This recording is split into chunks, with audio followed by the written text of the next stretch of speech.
Shalom semuanya, selamat pagi. Pagi hari ini mari kami kehilangan seorang jemaat yang sudah cukup lama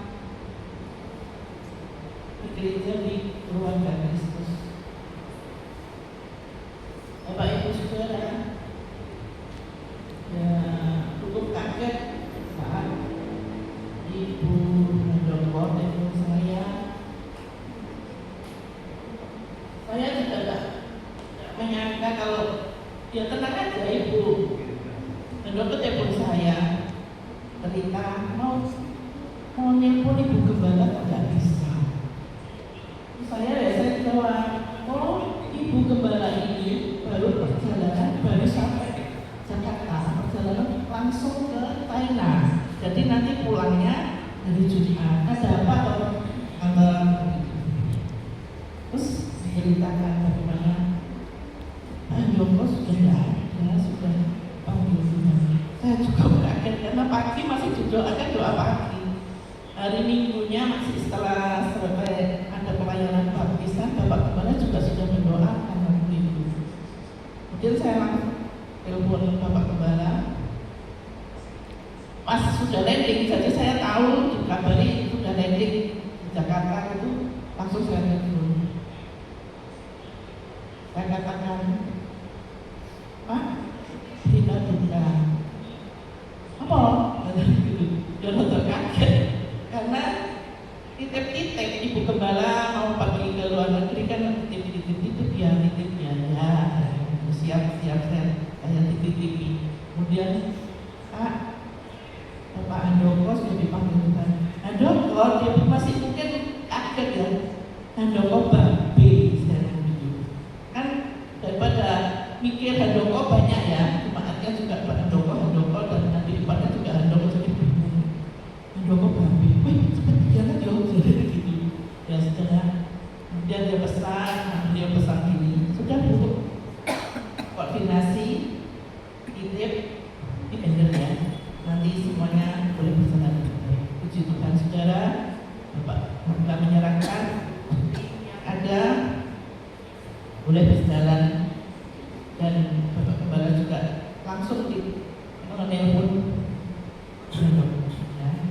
Kemudian dikoordinasi bagaimana cara pelayanan sahabat.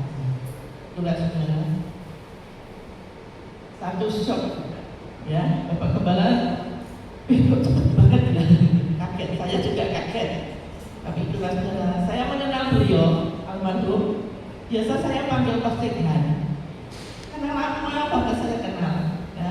Saya mengenal Cik Yoswan, saya mengenal Cik Yowa, jadi saya cukup lama. Nah, seringkali saya ngomong karena rumahnya dulu kontrakan agak jauh, semakin dekat ya.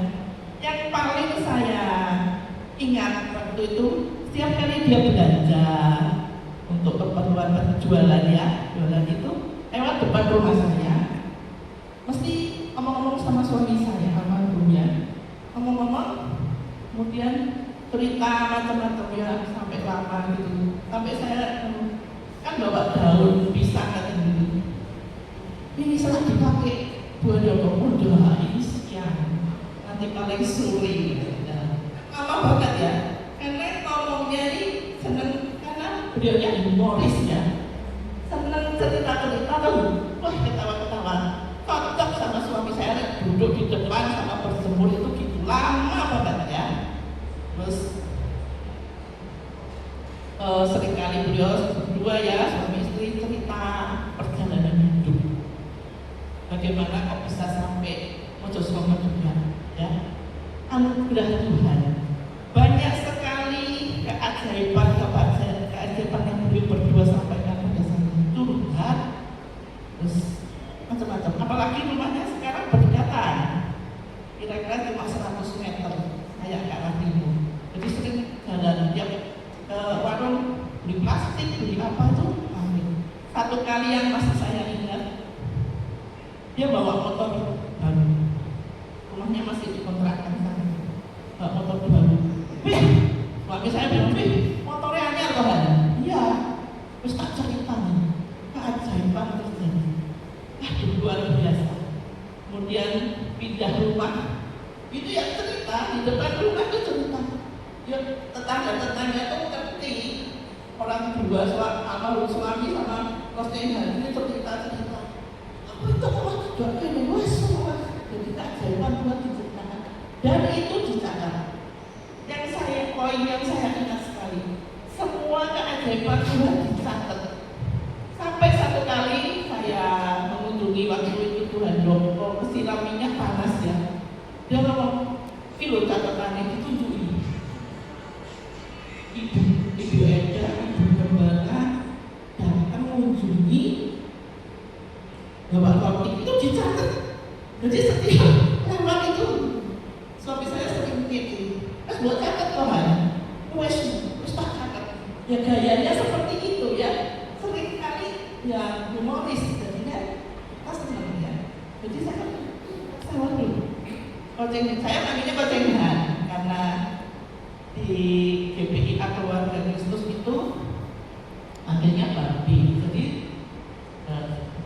suami saya kebiasaan ya kocengan, saya juga ikut kocengan ngomongnya ya. Jadi itulah saudara, keajaiban Tuhan banyak sekali yang diceritakan. Sampai terakhir saya tanya sama Bu Handoko, apa sudah dicatat keajaiban terakhir? Sudah. Ya baru kemarin saya tanya, apa? Nggak duit karena semini. Diceritakan semua, karena memang saya dekat akrab dengan Handoko.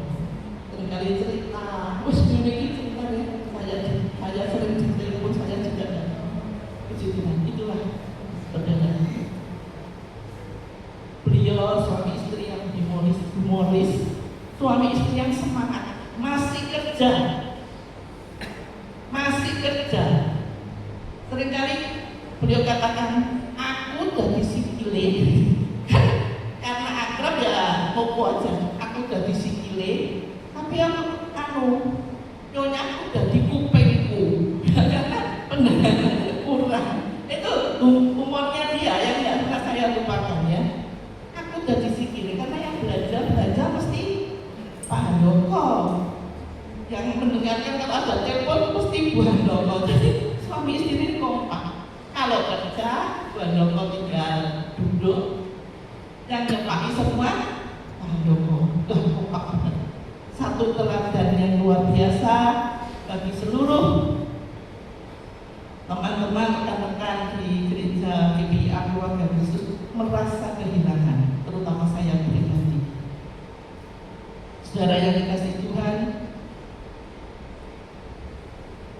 luar biasa perjalanan beliau, keajaiban. Pagi hari ini saya ingin bacakan satu aja ayat firman Tuhan yang ada di dalam buku ini ya. Tidak banyak, tapi ayat ini seringkali selalu banyak ada ya. Kalau setiap ada buku itu banyak ada.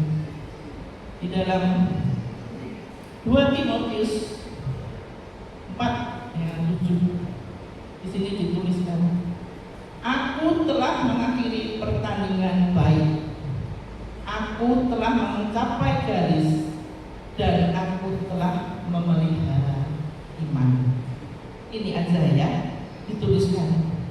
Saya renungkan sejenak bagaimana perjalanan beliau. Digambarkan oleh Rasul Paulus, kehidupan kita adalah sebuah pertandingan. Kalau mau bertanding, siap, baik fisik maupun mental. Latihan yang diperlukan, ya, tekun. Jadi bukan asal-asalan. Tidak harus jadi juara. Ya semua ingin jadi juara. Tapi latihan mental, latihan fisik, disiplin yang keras, dan percaya bahwa punya keinginan untuk melangkah, tidak asal-asalan.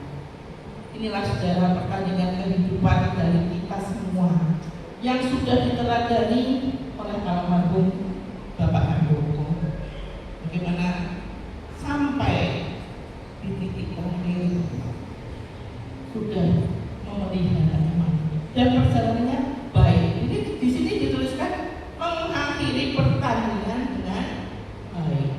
Banyak seseorang yang awalnya bertanding, awalnya mulai ya baik, tapi di tengah perjalanan banyak tantangan, banyak godaan, banyak halangan, sehingga atau juga mungkin kesuksesan yang membuat halangan ini gugur, sehingga pertandingannya tidak baik, gugur di tengah jalan. Ada hal-hal yang membuat kegagalan tidak mencapai finish.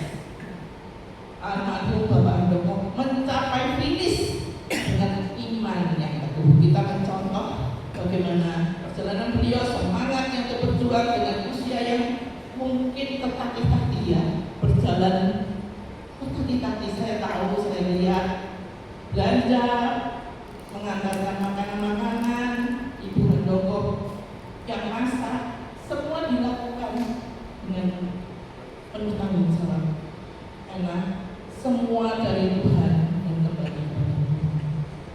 Ya, biarlah pagi hari ini saudara yang saya yang masih diberikan kesempatan untuk hidup, kita mempergunakan kesempatan itu. Berharga sekali kematian orang yang di dalam Tuhan. Berharga itu mempunyai nilai.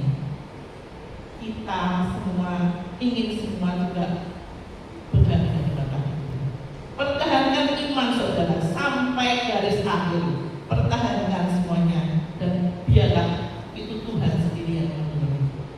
Bapak Handoko sering menulis keajaiban-keajaiban Tuhan, dan saya pastikan segala keajaiban itu dikenal oleh Tuhan karena dilihat, karena hidup keluarga Bapak Ibu Handoko ini senantiasa berkenan dengan Tuhan. Itu yang saya lihat dan saya amati sampai terakhir. Ibu Handoko tegar.